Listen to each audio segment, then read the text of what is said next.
सोलकढी बनवण्यासाठी कोकम, ओलं खोबरं, हिरवी मिरची, लसूण आणि मसाले वापरतात.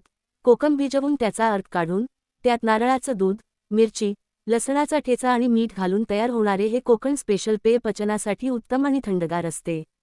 साहित्य: कोकम आमसुले 10 ते 12 पाकळ्या, ओलं खोबरं 1 कप किसलेले, नारळाचं दूध 200 मिली किंवा 1 कप गरम पाण्यात भिजवलेले, हिरवी मिरची 1 चवीनुसार, लसूण 1 ते 2 पाकळ्या, कोथिंबीर बारीक चिरलेली सजावटीसाठी, मीठ चवीनुसार, बीट किसलेले एचशेक रंगासाठी, पाणी आवश्यकतेनुसार गरम पाणी कोकमसाठी.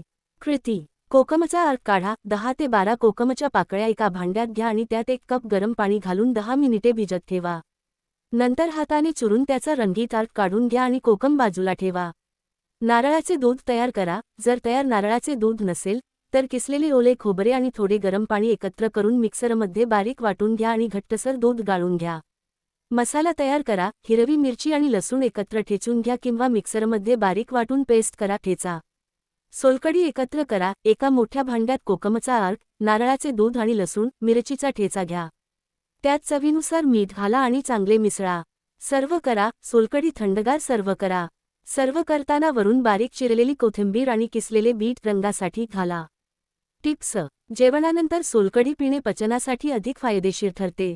या पेयामुळे शरीराला थंडावा मिळतो आणि पित्त कमी होते.